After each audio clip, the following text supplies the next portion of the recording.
It's BT with Tales from a Gemini. My guest today is Aidan Brown. He's a flat track racer in his rookie season with American Flattrack.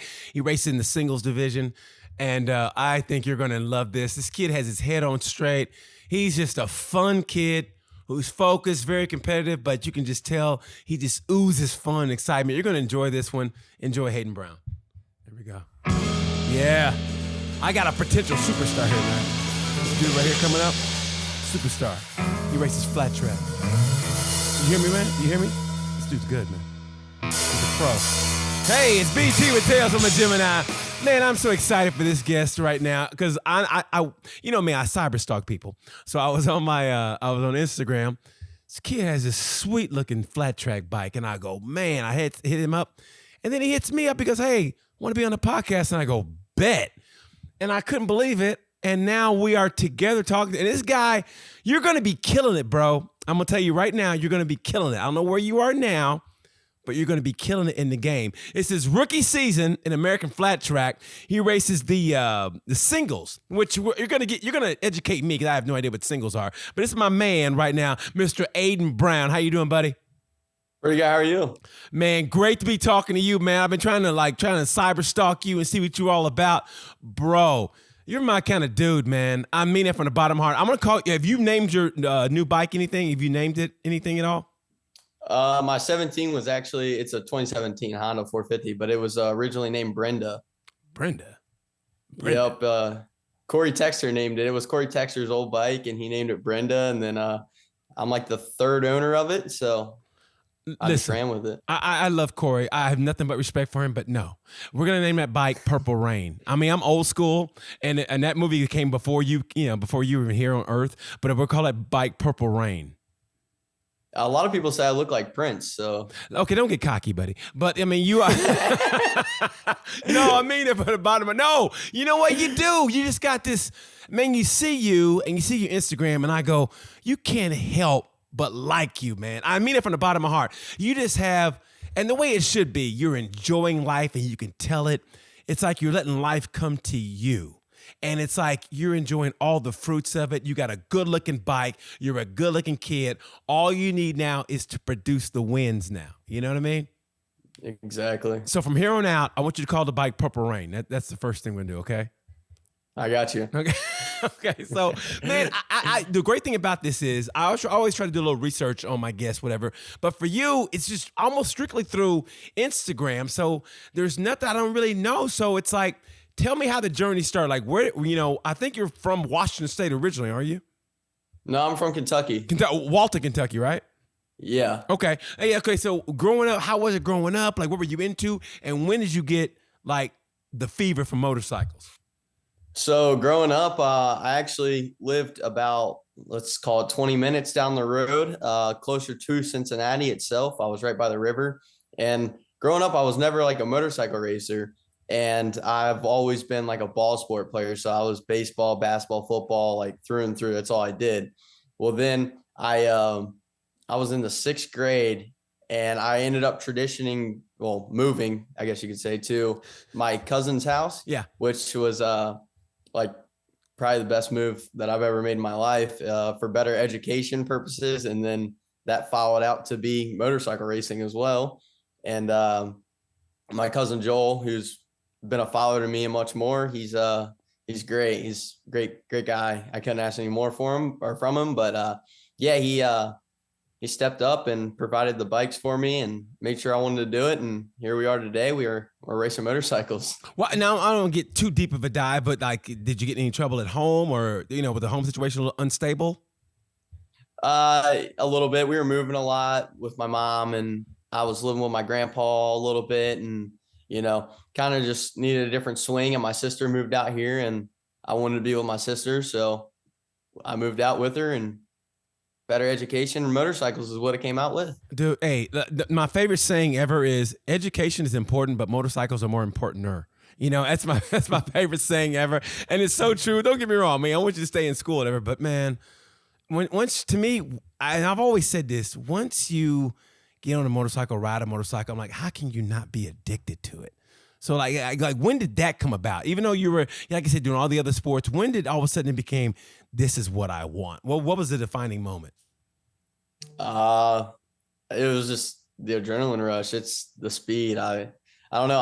I've gotten a kick for going fast, and the first time I rode on one, I was like, yeah, this is fun, and I was like out there on a little XR50 riding around the yard, and you get that feel where you're like, all right, this is cool. Well, then you start moving up, and I learned clutch probably, I want to say maybe 3 months later. I was riding an XR100 around a racetrack in Bloomington, Indiana. I learned in 30 seconds, and that was probably the coolest thing ever. And I ran the bike 3 tanks of gas through that thing out there.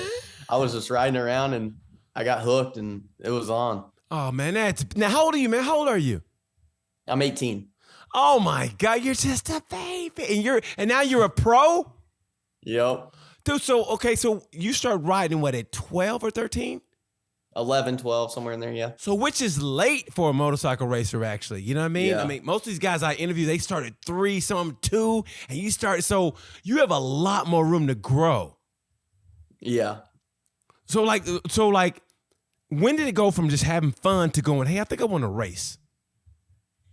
It was like 2016. They were like, you want to, try out riding on an actual track? I was like, yeah, let's do it. So I learned riding around a local track down by me. It's called Lawrenceburg. It's actually in Indiana. I think you're from Indiana. Yeah, I live in Indianapolis. Yeah, you could have stopped by. You could have came out here.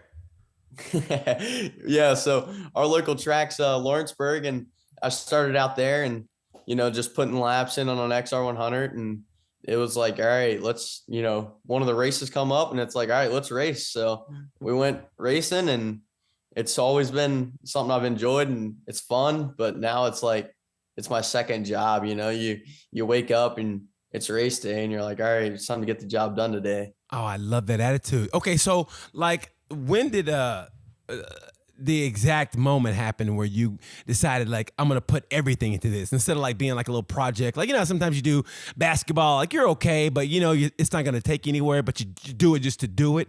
When did you decide, no, this is what I want to do? That's a really good question. Actually, I've never really thought of that. Definitely over like the last few years, like on 250s, when I started getting pretty good on them, then I was like, all right, I want to go to the next level and racing with like all the locals and stuff. They got their pro license and everything. It was like, I want to be like them. And then it got to the point where it was like start of 450s. It was like, okay, like it's time to buckle down and figure out how to ride these motorcycles fast. What was that first race like? Well, I mean, tell me about those, like the adrenaline rush, or like, were you scared, or like the very first race? It's been so long. I've had so many races in between. You're only 18. How do you forget this? You're 18. I mean, seriously. I mean, if it was me, people would get it, but you're 18. How do you forget that? I mean, you got to think every year. I'll say we probably race, let's say 50 times. So you got to put 50 into 6 years. I mean, but you're still 18. I mean, how do you forget? I remember when I was 18, I remember the first time I did anything, but especially racing, you would think I remember the first time I got my Z50 and I was in 3rd grade and I came home from school and I was like, and I got on it, and I remember the first time I got on a motorcycle, everybody from the neighborhood came down, and my dad let everybody ride it, which made me mad. But anyway, so I remember riding that, and it had the greatest feeling ever, and I'll never forget that feeling. So your first race, you're only 18. You better tell me you remember that. What was that like? Did you win? Did you crash? I got second. I didn't crash. I got second. I was a little far back. I was in like a different class and everyone. There was probably like 7 or 8 people out there. I was a little far back, but I mean, I finished the race. And then actually the next day we had another race and I ended up winning that one. So your second race, you got first. Yeah. And then a star was born. There was only 2 guys, so it wasn't nothing crazy. I wasn't doing, and my first race, there was only 2 guys too. So, I mean, I got second my first race and first my second race, Man, so you didn't tell me that. Yeah. You can't tell everybody your secrets. Here I'm going, this guy's pretty good. There's only 2 guys in the race. Oh, that was sneaky. That was sneaky, AB. I'll give you that one. Okay. Okay, I see what I'm dealing with. If this was my kid, I'd be like, you know, son, that was good, but go to bed. I love it. He got second. His first race, but there was 2. Okay, smart ass. I see what I'm up against now. Okay, so man, so now that you're racing, like who was the one racer, if you can remember now, that made you go, oh, I want to be like that guy? Well, growing up a lot, like when I first started racing, I traveled a lot with he rides for Essence and Racing Yamaha now. His name's Trevor Brunner. So I traveled a lot with him. So I based like everything. I'd just watch him. Like, you know, that's someone you're really close to. So that's like who I worshiped. Well, okay, so now that you have a little more experience, if you can remember it, now that you have a little more experience in racing, who makes you, like, even at this level, who makes you just go, wow? Like, who wows you? Because now you're with American Flattrack. And by the way, congratulations on that, because that is a great organization. And, I got some years on you. So I remember how American Flattrack was, just the flat track racing period was back when I was growing up. I used to love to watch it on TV. That was a gateway for MotoGP, for all the riders. And then, it took I don't know what happened. I know I got older and didn't see it on TV anymore, but now it seems like a resurgence. So now you're with a great organization. It's on TV. Who's the one rider now that you look up to now? You watch like the big boys, that we say, and you go, oh my God, I want to be like this guy. I focus a lot like at the track, especially for Daytona. I watched Dallas Daniels a lot, which is Trevor's teammate. That dude, he's a stellar guy on a motorcycle. Dude, it's funny you say that for some reason, and I don't know why. Because I took a deep dive in it, and Dallas Daniels, for some reason, he resonates with me also. For me, he's kind of quirky, and I don't know why I say that, but I just feel like he's kind of quirky, but I love that guy. I love what he does, and so I'm glad you said that. And what is it about him that makes you gravitate toward him? He's like right now, he's one of the best. So you gotta focus everything on him. Everyone watches him, whether they say they do or don't. He's a guy. He did the double in Daytona, which was really cool to see. I rode some moto over the winter with him down in Florida, which was really cool. But you can go to him with any questions you got, and he's got the answer for you. So he's pretty cool, and he's a bad man on a motorcycle. Yes, he is. Yes, and you're not so bad yourself, man. Honestly, like I said, rookie season in pros, and even though it's early, I think you only done like one race, right? The Daytona, right? Yeah, two races, one weekend. Okay, so now, like, what can you tell the difference between amateur and pro, even after just like one weekend? Let's say you're fed to the wolves. These guys, they mean business, whether it's the first lap of practice or the last lap of a main event.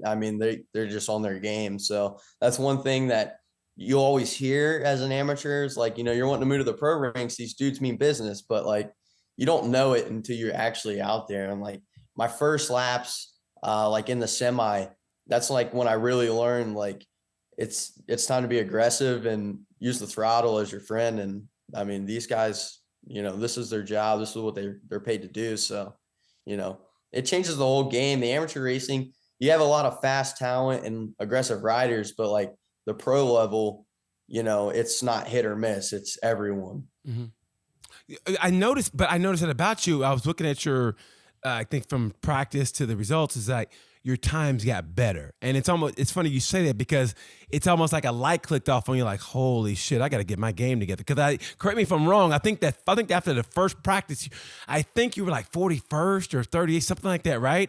I was like 30, 37, 39, somewhere in there. Yeah, but I noticed you kept creeping up. I think you got to maybe 17th or what? I'm not sure. No, I got 32nd or 22nd. My bad, 22nd. Yeah. I knew it was somewhere around there. 23rd maybe. Yeah. but the light clicked on for you. Like, this is what I got to do. And you stepped your game up. Yeah, me and Dad had a long talk. And it's time to go. So that's one of the big things that he's focused on a lot with me here recently is like, you can't wait. You just got to get it done. Like you got to go do it. So that was like one of the things for Daytona that I always keep in my head is like, you got to go, like don't be that guy that, is on the brakes and the guy next to you is on the gas. And Nick Daniels explained, Dallas's dad, he actually explained something to me in December about a story of a guy that was mad that he got passed. I forget the guy's name too, but he got passed and the guy just left him right off the corner. And he was like, his reasoning why he was mad was because he was on the brakes, but that guy was still on the gas. So that's like one thing that's really stuck with me here recently is like, don't be that guy that's on the brakes when that guy next to you's on the gas.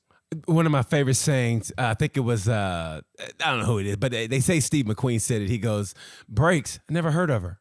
And I love that, and that's a great saying. It's just really for racers. And I give you guys so much respect because it's easy for us to talk about it until you've been on a racetrack, which I have. I'm saying I raced, but I've been on a racetrack, I've done track days. And people don't realize, man, it comes that time you go, holy shit, you got to go outside your comfort zone. And outside your comfort zone on a racetrack, even though it's supposedly the safest place, it's still a scary place. What was your oh shit moment up to this point where you went, oh boy, this is getting scary? I would say probably Ashland last year. I was actually racing some really, really fast people. And Cameron, you had him on your podcast. He was one of them that was out there too, which was the first time this weekend was the first time I ever beat Cameron. Oh, you beat Cam? I beat Cameron. I'm gonna hit him up and say that. Okay. Yeah.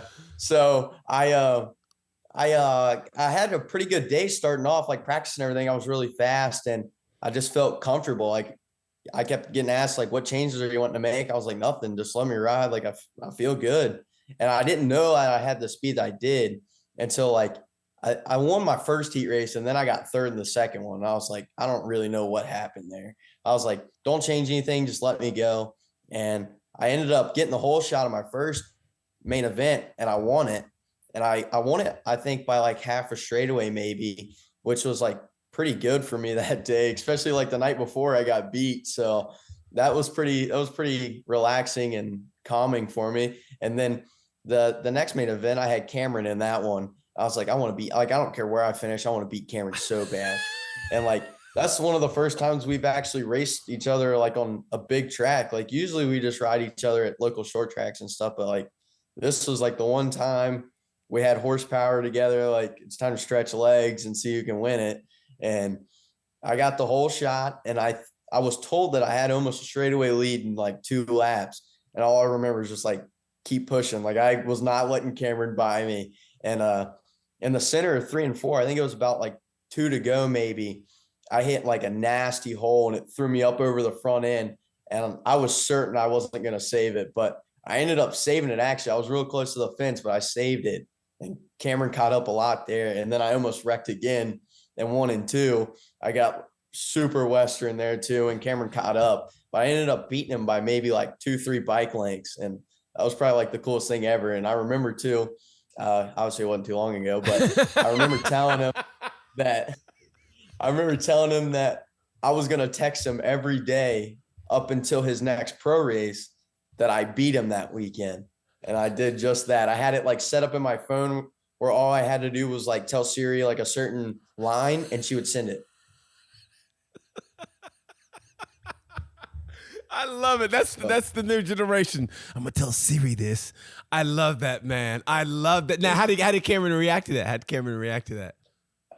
He didn't really give me any emotion, which I think was kind of better, because if you'd have like shown that he was bitter, it would have just been worse for him. So I don't really know how he took it, but I guess he took it like a champ, because the following weekend he was actually going pretty good. I think he finished 6th in Springfield. He just like their main event just beat the rain, which was a bummer for everyone else because that would have been a pretty cool day to watch. But yeah, he was up front after a red flag. So I guess it was, good for him, I assume. I don't really know. Now, is there a good playful teasing, or sometimes does it go too far where somebody goes, all right, that's enough, or they've gotten mad at you for something like that? No, I think we're the people I usually mess around with me. So we're all pretty close. Like all my local buddies, it's all fun and games, and it's another weekend at the racetrack. Really, like if you win the local race, yeah, that's cool because you just beat some of the fastest dudes. But in the end, like it's all. Oh no.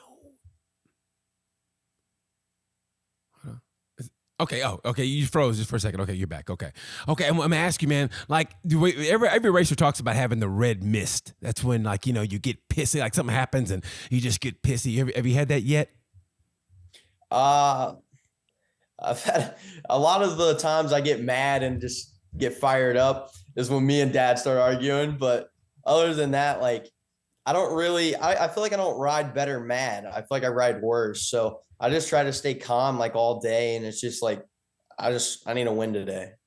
So that's just one of the things I try to focus on. And I don't really like one weekend, I did a double in Harpster one weekend. And like my big thing for that weekend was like, just go have fun. How do you tap into that at 18? How do you tap into that mental space? I mean, because I don't know what it's like. I mean, it's great now to watch. I always say you guys are growing up in this is a great time because you got everything at your disposal. You actually learn from YouTube or whatever. And like you get Siri to send a text message for you. So like, where did that mental space come from to get mentally prepared? Where did that come from? It's like, is it innate or did you learn? A lot of like Trevor and dad and just everyone in my ear, it's like you just got to stay calm, stay focused, like don't get too far ahead of yourself. And like that's one of the things too, like with the pro season, as I'm yet to make a main event, but I don't want to get too far ahead where I'm like I gotta win. It's like just go put in laps, just make the show first. Once you make the show, then figure out how to make the main event and just move forward each weekend. Because the guys that are winning, they didn't win every race. So, you just got to put in laps, just log laps, keep going. Just that's the only thing you can really do is just stay calm. And, this is a different game than what I'm used to. So I just have to, stay focused, humbled, and just ride my motorcycle to the best of my ability that day. Well, it's like the 10,000 hour rule. Once you think something 10,000 hours, then you become like a pro at it, or you're already pro, but become an expert at it. Or the Japanese call it kaizen. Kaizen, where it's constant improvement every day, and that is great because like you said, I don't think there's any rush because you're 18. It's your rookie season, so it sounds like they're just letting you just feel it out, just get better, no pressure, just enjoy yourself. Get better on the bike, and you show constant improvement. You can't help but love that. Yeah, it's been pretty good. I spent like a lot of time down in February, down with Johnny Lewis, which was really good. And Johnny's a just great guy. He's got all the tools in his tool belt, and he helped me. And there's a few other people like Jess Reynolds, Ryan Wells also helped me really a lot. And yeah, it was just really good. He kind of just built me into being equipped with the timing and everything for AFT, a lot of health and stuff, just training me through and through, just keeping me focused and, getting me out of my comfort zone. The one thing I like is to be super comfortable, and that's when I go my fastest. But one thing that he has been trying, or like he did try over February, is like trying to get me to get out of my comfort zone. And Corey Texter also told me too one time, I got to get comfortable being uncomfortable. So that's one thing too that I've also like gotten to. I don't know. I just use it like a lot moving forward within races. Is like if I'm not comfortable, I got to figure out how to be comfortable, uncomfortable. So yeah, it's been pretty good. Now, what does that encompass in racing? Because I know what it's like in life to me to be uncomfortable, get comfortable being uncomfortable. Like for me, sometimes it's like, being in a crowd, or it's like, going out in the wintertime and taking a cold shower every day, which is what I do.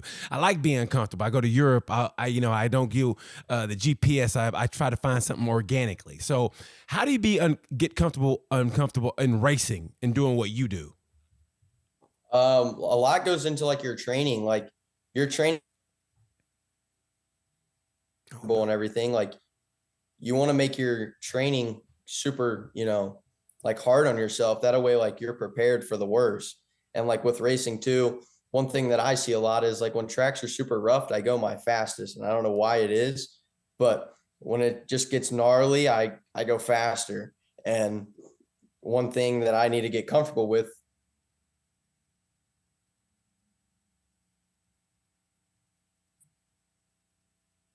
Oh, you're back. You're back. Go ahead. One thing I just got to get comfortable with is just going fast on a smooth racetrack. I don't find myself really ever fast on a smooth racetrack. I don't know what it is. Real. So you're uncomfortable when it's a little tacky. Yeah, I like it like Springfield short track. I don't know if have you ever seen that? Yeah, I'm no rookie at this, man. I know a little bit. You know. Okay. Yeah. So, well, some people have seen it, and then some others, like you say Springfield, and they're like, Springfield what? You know? So yeah, like their short track. I don't know. I found myself to go really fast there here recently over the past few years that I've ridden there. I felt I've gone pretty fast, and I don't know. It just gets rough and you're just on the gas, and I don't know, it's just one of the things that I find myself really equipped to, especially with living in Northern Kentucky. I ride a lot of Ohio pea gravel racetracks that tend to get rough and just broken apart, and you just got to be aggressive on the throttle through it all. So yeah, that's one thing that I just find myself to go fast through. Wow. So it's the tacky tracks you get better on, and the smooth tracks you can't. So you're so you being uncomfortable, trying to get comfortable, being uncomfortable will be a smooth track, actually. Yeah. Wow, I like that, man. That's kind of weird in a way. You would think that if everything's nice and smooth, you'd be like, okay, I'm gonna really excel here. But it's when it gets a little tacky, that's when you decide to excel. Yeah, like smooth, slippery short tracks, I'm not very good at them. But like, once they're kind of like just beat up and you can just hammer it, yeah, I just find myself to go faster. I don't know why. I love that, man. So okay, take me to how did you turn pro? Because I don't know how that happens. I know you probably kicking ass on the amateur ranks, probably having fun. But when did it happen to you're going to go pro? Like, did you decide it? Did somebody else recruit you to go pro? How does that happen? I have no idea how that happens. So me as the family and everything, we all kind of talked about going pro for the last 2 years, but I didn't feel like, and Dad didn't feel like I was ready, which I respect his decision because these are the best dudes in the country at what they're doing. So, actually in the world, this has kind of turned into a world sport. A lot of people come over and race here in the States, and it's kind of changed the game for flat track. But yeah, we kind of just figured after the end of this year, like, let's give it a go, see where we stack up. And I mean, it's still a tough game, but I'm not going to give up on it. I'm just going to keep trying. Well, you're 18. You better not give up on it. I mean, seriously, you're 18. You can't go to a bar, so you might as well. You got nothing else to do but train. Okay, so what do you do for a living? What do you do for? I mean, what do you have to do in the day job? Let's put it that way. I do plumbing, actually, for my uncle. So it doesn't Cam do that also, or he does air conditioning? Doesn't Yeah, Cam does HVAC. Why don't you and Cam get a business together and just do it as a front, and then you guys can just go race motorcycles? Like, get somebody else to work for you. I mean, why would you want to snake somebody's toilet when you can be out racing? I mean, I snake the toilet, Monday through Friday. So yeah, that's when that calls for that. Would you rather be a full time, like racing is your? I mean, that's what pays the bills.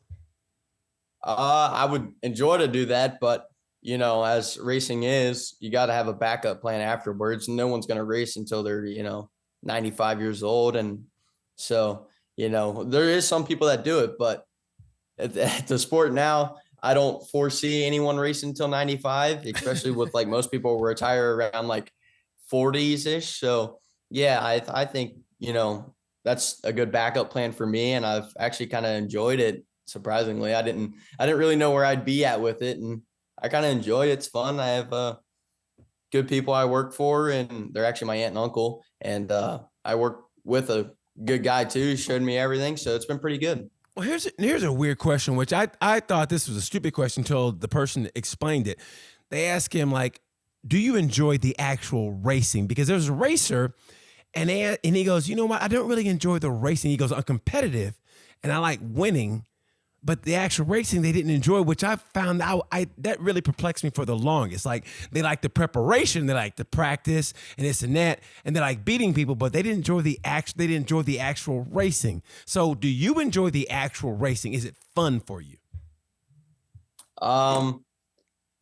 I enjoy like local races. Like that's like something that I like enjoy. That's where I feel like it's my like go have fun, win or lose. Like, you're riding your motorcycle and it's kind of like a practice track just with, you know, Mhm. we got me, Clark Morian, Jared Lowe, Jeremiah Duffy, Trent Lowe, and Trevor Brunner. And we all battle it out every Friday night down at Lawrenceburg. So that's like fun to me. That's when it's fun. And you go to a pro race and everyone's demeanor is different. Like everyone is, it's business. And you go to like a local track, we're all messing around, oh, I'm gonna beat you tonight. Oh, I'm gonna take you out. But we all never end up doing it, and we all end up going and getting Waffle House afterwards. So that's where I find it's fun. That's fun racing to me. What's your favorite thing to order at Waffle House? What's your favorite thing? I've been kind of mixing it up here recently. I used to get the All-Star, but now I've been kind of feeling like the Texas bacon patty melt, and then like I've been doing a lot of the scrambled eggs and bacon and hash brown bowl. That one's pretty good too. That goes good. I don't know why that kills me, but I love it.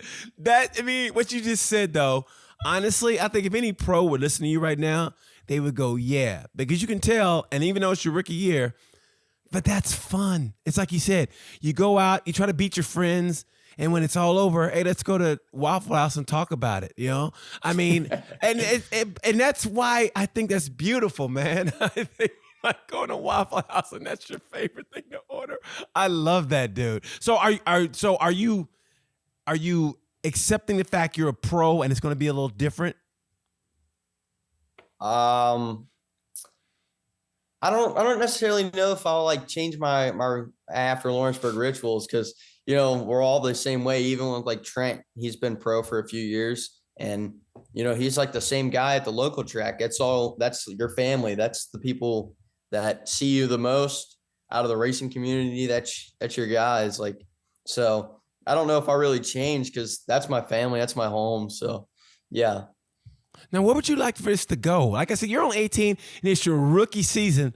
So, I mean, have you set goals like, okay, I want to, by 25, I want to be a champ and maybe go into another discipline maybe with motorcycle? Because I'm a firm believer motorcycle racers are like comedians. And maybe I'm patting myself on the back or just my profession, but I just think if you can ride a motorcycle really good, really fast, and you're one of the best, you can do anything. Like there was a guy, Phil Reed, he was a MotoGP champion, then he became an F1 champion. You can go from motorcycles to cars, but it doesn't go the reverse. So like, where would you see yourself going? Do you think yourself maybe going into maybe road racing, maybe trying maybe motocross, or who knows, or maybe trying even cars? Like, what is your overall goal? Or do you even have one? I don't really have like a long-term goal as in like what I want to accomplish like as of yet with racing. Obviously everyone wants to win races and they want to win championships. That's the big goal. It's number one. But like I don't really know kind of like what I want to do necessarily with it. Like obviously I want to race, I want to win, and I want to win championships. But I'm just going to let it go year by year. Small goals first. That was one thing that Johnny like focused on too, is make day-to-day goals. Yes. And win the day. You got to win the day before you can win the overall. I never met Johnny, but I love that guy. I never met him before ever, but I love that guy. I really do. So I love that win the day. I love it. And I always say, and I do the same thing, I think keep a journal. I don't know about you. Keep a journal. And you go set daily goals, weekly goals, monthly goals, yearly goals, life goals. And and you check them off little bit by little bit. And I don't know about you, but what I like to do is before I go to bed, I write what goals I want for it to happen the next day. And then you look at it, you say it out loud, and you go to bed, wake up, you look at it, and you go about your day. And you'd be surprised at the end of the day, you go out, how many check marks you'll have about what happened, how you achieve those goals. Yeah. Johnny had me journaling a lot actually. And that was like one thing I like kind of slacked on down there in Florida, but like he was persistent. Like, did you write down what you ate? Did you write down what you did today? Did you write down your time and everything of your run or your heart rate and stuff? And all the little things that like go into the big goal is kind of what he wanted. And he expresses it to himself. Like he lays down every night and he he goes over his goals and makes sure that he won the day. And if he didn't feel like he won the day, you start fresh the next day and you go win that one.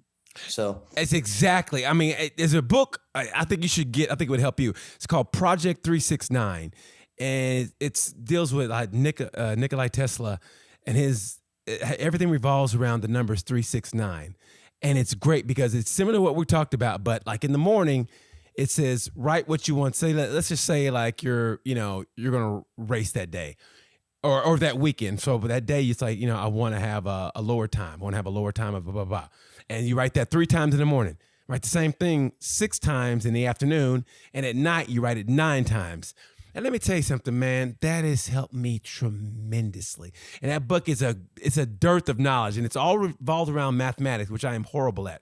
But if you get that book, Project 369, it's worth it. And I think that would help you out tremendously. And it's almost like what Johnny Lewis said, and which I think you should follow. If you journal and you read it and you say your goals out loud, man, because the universe hears everything. And especially at your age, and I found it out by accident when I was your age. Before, like I said, before you guys had YouTube, like you kids, you cheat nowadays. Before we had YouTube and Siri and all that, I just had to find it out. And I found out, but if you speak it out into the universe, it's going to happen. So like, what makes you like, how do you accomplish your goals? What's your goal setting method? One thing that I've like done a lot was set reminders on my phone. And it's like, it goes back to the phone again. It goes back to the phone again. You guys are so crazy. Technology has taken over. That's like big, but like one of the things is like, I just put it on my reminder and it goes off every day. That's like something that, you want to do. So if you want to win, the next big half mile you got in Ohio, that's what you put. Like, I'm winning this race. Like, I'm winning. And that's just one thing. And I like to tell myself what I'm going to do. And like race day, I just, it's like a preach, basically. Like you preach that I'm going to win. I'm winning today. And the guy that wants to win the baddest, he'll show up and he'll win. And that's just how it goes. Dude, I love that. So are you a naturally competitive person like that? Yeah, I've always been really competitive. Like I don't like losing in anything, even from say video games to, running up and down the steps as a kid. Like I didn't want to lose. What's your favorite video game? I like my sports, like baseball and all that, but I haven't really been playing that a lot. I've actually been playing Rocket League a lot with my sister and her fiance. Big Rocket League guy now. You don't play Fortnite? No Fortnite? I do every once in a while. Me and Clark will get on there and play some Fortnite, but that's like 9 o'clock. We're tired of playing Rocket League. We'll go play that, I love that. So, okay. I love so you're naturally competitive. So when you do get beat, does it like have a little sparking? It makes you mad? Does it make you angry? Yeah. Me and my sister's fiance, my brother-in-law, future, me and him will just be like arguing on the game. Like I'll get so mad and he gets mad and we'll just be like screaming at each other. It's pretty good. Like it actually happened last night. Me, him, and Clark were playing together and me and him were going in at each other and Clark just kept laughing. So it was pretty good. But, I ended up winning the battle because he had to go to work. So it was good. It's the only reason you won because he had to go to work. Hey, winning's winning. That is a sign of a champion right there. Winning's win. I love that. That is so true. That is so true. Okay. So I'm going to ask you this, though. So, like, what is your preparation for race day? It's race day. Walk me through it. From the moment you wake up, what do you do? Do you eat a certain kind of cereal? Is it Captain Crunch? Do you listen to certain kind of music? What is your preparation from the time you wake up to the time you get on the grid? I like to, like, when I wake up, I don't like to wake up to an alarm. So dad's always waking me up. Like I like to sleep a lot, like going into a race day, and I don't know what it is. It might just be me liking to sleep, but I just like to sleep a lot and let him wake me up. And then, I typically don't drive to like the racetrack, but I guess he's probably going to make me after he hears this. I'm going to start driving. So, but yeah, so I do that and then get there, get everything set up, kind of find your buddies a little bit and just kind of stay loose. Like I don't want to just sit around all day and wait from 11 to 4 until you can actually suit up. So I go find the buddies and, kind of cut it up with them a little bit. And then my one thing that I've always been notorious for is putting tear offs on right before I go out for practice. And actually I have dad do them, but I don't end up doing them. And I don't know why it is. He always like pounds to me of like, get your stuff done, get your tear offs on, get everything clean beforehand. But I never do. I'll always wait. And I don't know why I do it, but I just do it.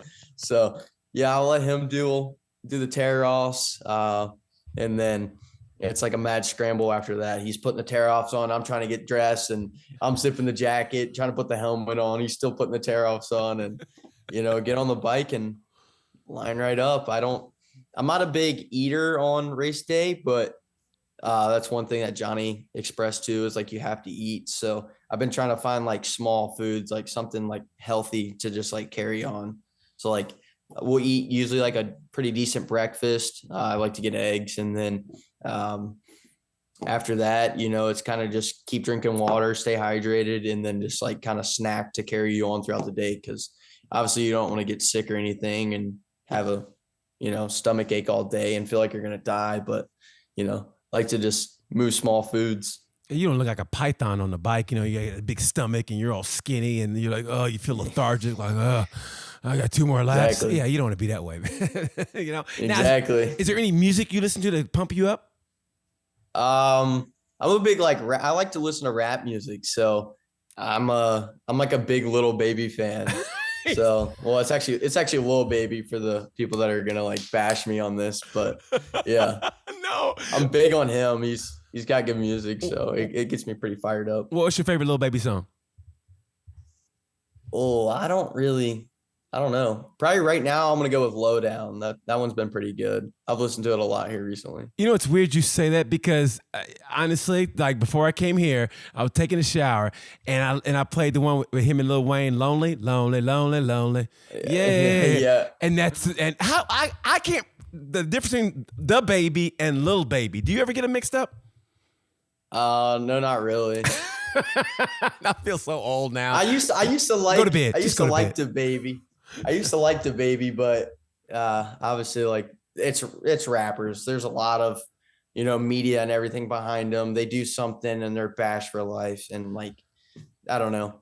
It just like he kind of stopped like producing music and just kind of like fell off. So Lil Baby came out and he's been good. I actually went to his concert in July. That one was pretty good. Little Baby or the baby?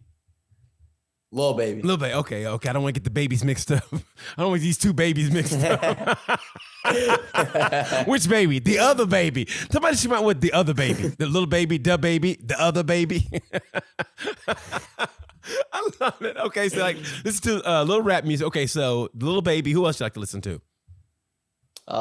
Drake, Future, 21 Savage. I mean, those are like my top people. Man, I love it.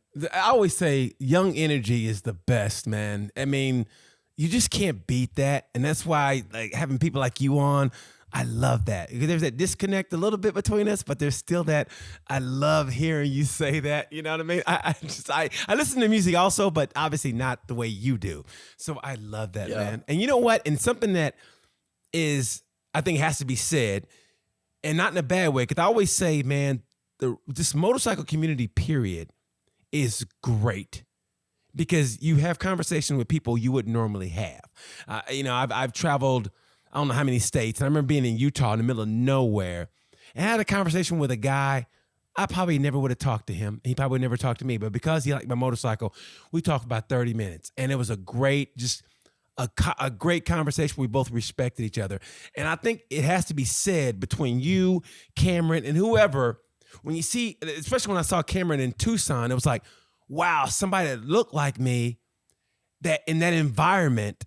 And this is not to knock anybody in racing. I don't want people to think that way, but it helps to see inclusion. You see somebody that kind of looks like you. Oh my God. And that's why I was like, I connected like, oh my God. And that's where that happened. So when I saw you, it's just beautiful to see like somebody that looks like you in a passion that you have. So do you see yourself maybe as like a role model to somebody growing up that kind of looks like you and wouldn't think, oh, there's nobody like us that do this. And they see you and they go, oh my God, if he can do it, maybe I can do it. I certainly hope that, say for me and Cameron are like moving and pushing the African culture too. Like progress into the motorcycles and actually like try to start racing and move forward with it. I usually don't like to kind of think about that stuff because I feel like we all show up to the racetrack like the same way. We all got there. So we're all the same people. We're all racing motorcycles and everything. So I feel like, we're all there to do battle, and it doesn't matter if you're a guy or girl, because I mean, there's a lot of girls now that are moving up and they're fast. Yes. And, they're going to be a big problem. So, yeah, I just, I don't really think of that stuff. I think it's really cool to see. That's for sure. There's another one kind of like local. His name's Monty. But yeah, it's pretty cool that the African culture is moving forward with it, and same with the females that are enjoying racing. I say that all the time. It's like you don't have to beat anybody over the head with it.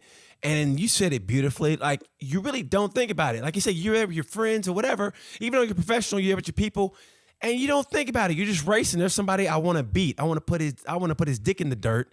And afterwards, we go to Waffle House. And you don't think like, hey man, I'm black. And I think that's beautiful. I say this is the greatest time to grow up, because even if there's a girl there, she don't have to say, hey, I'm a girl. This is girl power.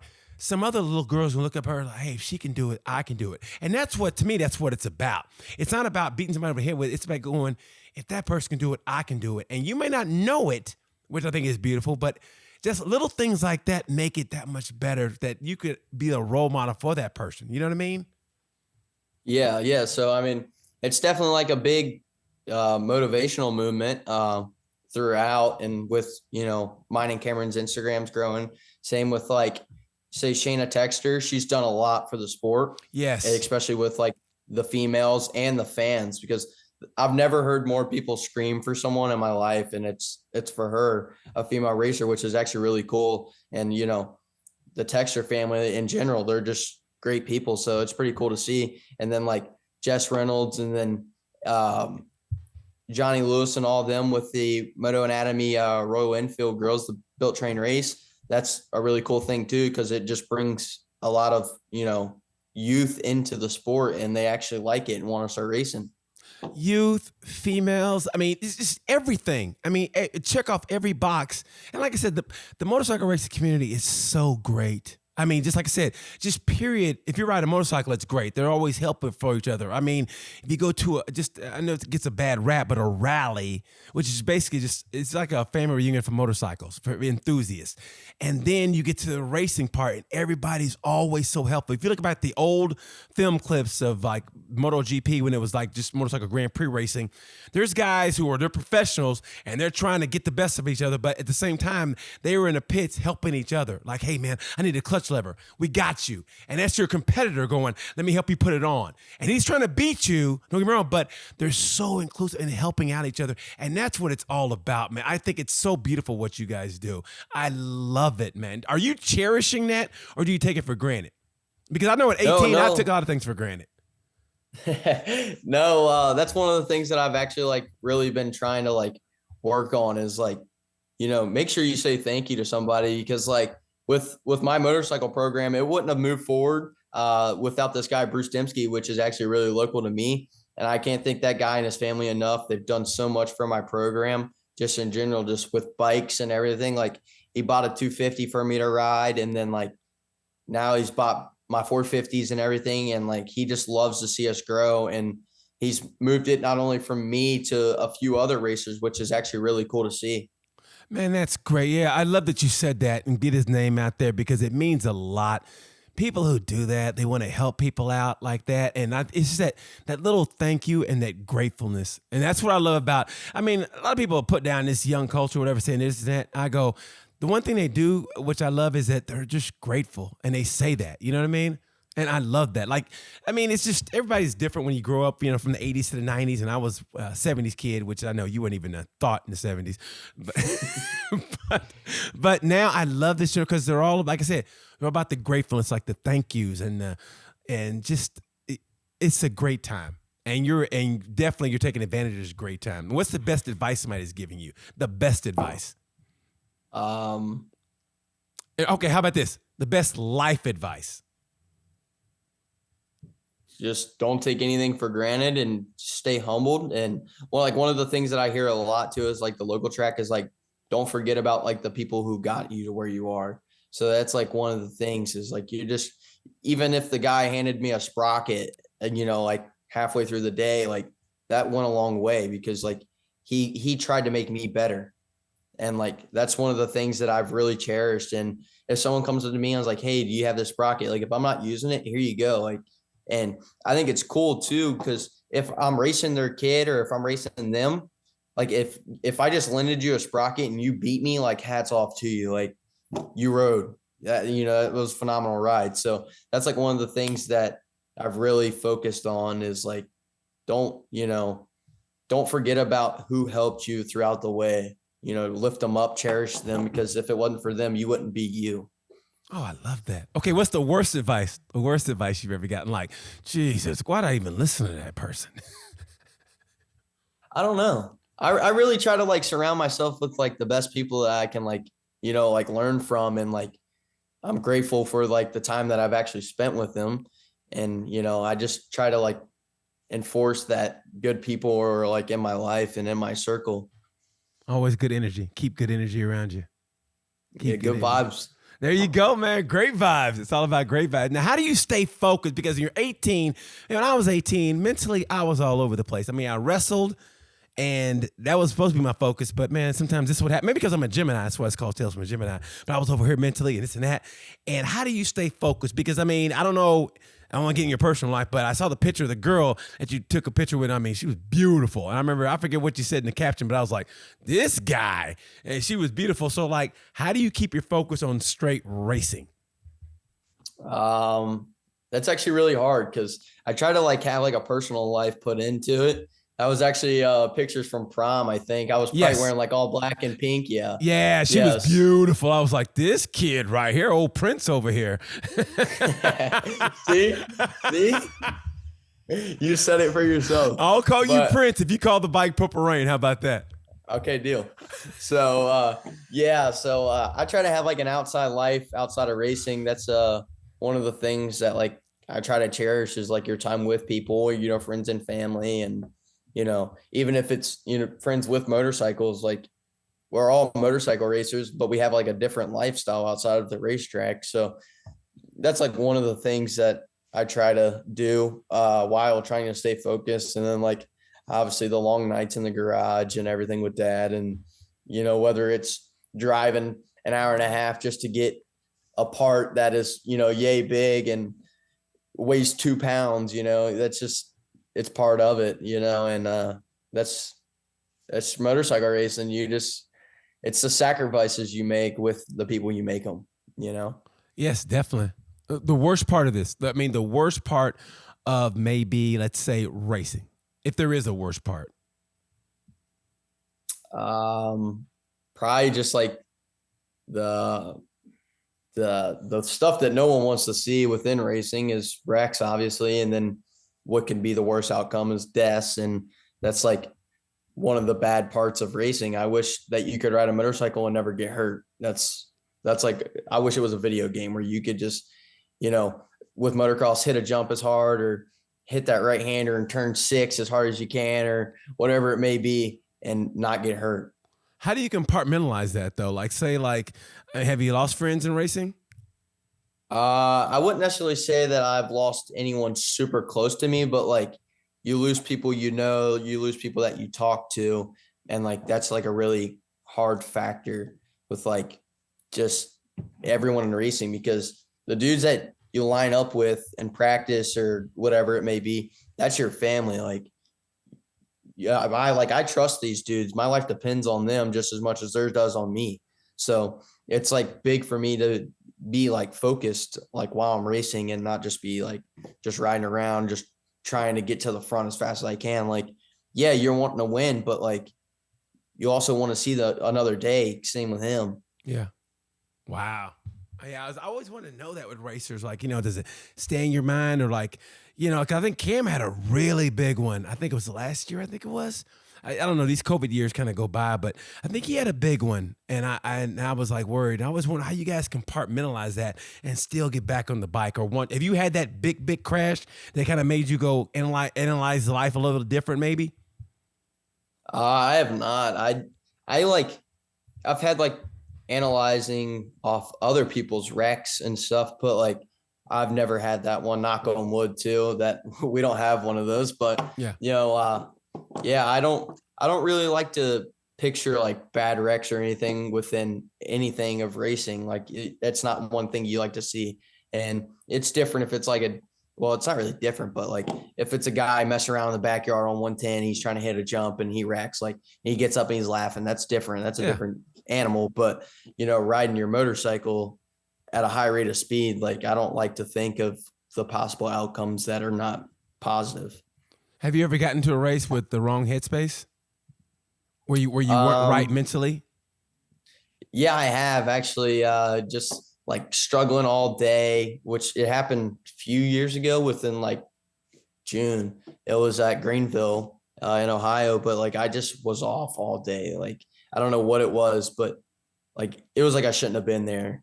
And I would get to like a point where I'd be fast enough to make it, and like it was like I just gave up. Like I wasn't ready to ride a motorcycle that day, which, I was wrong within myself and to everyone that supports me, because, they're putting a gamble into me and a sacrifice, and, I need to give it back. So that was like the turning point too within my racing, is like, I'm not only racing for me, but I'm racing for other people. Oh, yeah, of course, man. I think that's beautiful. And then you got to find that way. Oh, is everything okay? Is your dog okay? Yeah. Dad's home. Well, tell Dad I said hey. Well, how old is your dad, by the way? How old is he? Yeah. How old are you? 42. I'm older than your dad. I think it's funny, man. I think that's hilarious. I'm older than his dad. I can tell both of them go to bed right now. Man, hey, let's get some fun stuff in. Okay. Now, you guys are sponsored by Mission Chips, right? I am not, but the sport is. Yeah, flat track. So can you give me some chips our way? Can you send some chips our way? I mean, I guess I could try, yeah.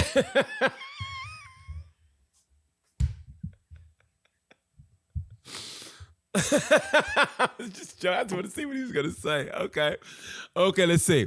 Let's go down the line here. I want to get some questions. I want to get some favorite track. Let's go with either, I'm gonna say Springfield short track, Volusia half mile, or Lima half mile. That's like my top three. You don't like Peoria? I've never ridden Peoria. I really don't want to. Why is that? Why? I'm not like too keen on that jump. I don't know. Like a lot of people say like it's a cool place and it's unique, but like I don't know. I've seen like a lot of bad things happen over that jump over the years, or it's like I don't really know. Well, good things can happen too, man. Get your mind right. Peoria is classic, bro. The Peoria TT. That's why I love it. That jump. Did you practice motocross? Yeah. Yeah, man. Do that. Practice motocross and Peoria. I want to see you kick ass in the Peoria TT. That would be a cool one. All right, top 5. That's what it is. Top 5 right there. I'm gonna give you right now. I want top 5 in Peoria TT this year coming up. All right, that's your goal. Okay. All righty. Favorite rapper. Let's see. Favorite rapper. Lil Baby. Lil Baby over Drake. Yeah, Lil Baby was actually he was my top artist on my Apple Music. I had so many more minutes like listening to him than anyone else. Rihanna or Beyonce? I'm gonna say Rihanna. Or Taylor Swift. Or you never know, Taylor Swift. Nah, Rihanna. that was the most like I think definitive. Like it's almost like you got pissed off. No, Rihanna. In 5 years, where you want to be, Aidan? In 5 years, where you want to be? You'll be an adult, probably living on your own. How do you want to be? How do you want your life to be in 5 years? I want to be racing motorcycles. Hopefully, still still plumbing for the same company because, it's my family. And then living on my own in a big old house with, I don't even know, everything paid for and a lot of cars, a lot of bikes. You want to be married? You want to be married? Yeah, I would. Yeah, I would do it. I mean, how old am I? I'm 18, 23. Let's give it like let's give it 7 years for that. Hey, listen, man, you don't have to, if you don't want to get married, you just don't want to get married. I don't want to rush you anything. No, I want to, but I had to think of the aging there. I gotta ride it out. I gotta save some money. Man, hey, for you, Prince, I'm gonna call you the Prince of racing. For you, Prince, I mean, the world is your oyster, bro. And there's no rush. There's no rush, man. You're gonna be killing it in 5 years. Now, do you want to go into another discipline in motorcycle racing? No, I think I want to stay dirt track, and I've tried road racing. What was it? Probably about 2 years ago. Where'd you go? I raced. I did Nelson Ledges, and then Pittsburgh. I did Pittsburgh. I did Pittsburgh. Yeah, it was like what year was that? 2020 maybe? Okay. No. I can't remember. No, it might have been 2019. How does this kid not remember anything? He's 18. How does he not remember anything? I raced so much. Like I don't even remember. But it's road racing. It's road racing. I mean, you flat track. Maybe I'll give you the pass for flat tracking. But it's road racing. How many times do you road race? I road raced 100s a lot, actually. I road raced probably like 4 or 5 times at that. But I only road raced big bikes 2 weekends. Okay. All right. I'll let that slide. Man. Yeah, it's a different animal, that's for sure. I wasn't too keen though on it because I'm used to a motorcycle moving around. Well, then it was like glue, so it didn't really come sideways on me or anything. So I was like, I don't know if I really like it. It's too flowy. No, it's too smooth. That's why. Smooth and flowy. That sounds like something on a Waffle House menu. Smooth and flowy. Waffle House cracks me up too because they've been trying to get me for years. They're saying the All-Star Special is $11. It's been that for 5 years. So listen, change the price to what, lower or higher? It lower. Oh, you're making that big flat track money, man. Come on.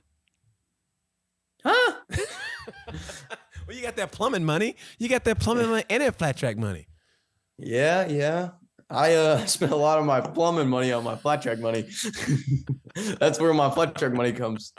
That, and then I got some good sponsors that are helping out a lot this year too. So hey, yeah. Give a shout out to your sponsors before we get out of here. Give a shout out to your sponsors. Big thanks to Helmet House, Shoei Helmets. My guy Scott Link out there, he does great work for me, and he gets me safe and everything. Bruce Dembski for buying my bikes and just helping me out all around the map with everything. Daniel Nelson, my family, mom and dad, my siblings, Edie and Ben, my grandparents, Franklin Construction, Neville's Plumbing, Collins Power Sports. They do a lot for me. Wasner Pistons, they came on this year. They do a lot of great things for me this far already. They just, we just got started with each other. So they've done a lot. Daniel Nelson, he came down and helped prepare my bikes at the beginning of the season. Jamie with R9 Designs, he does great work and made my bikes look super sick for this year. Gut Seats. Who else we got? We got a lot of people that have hopped on a service. They've helped me out a lot.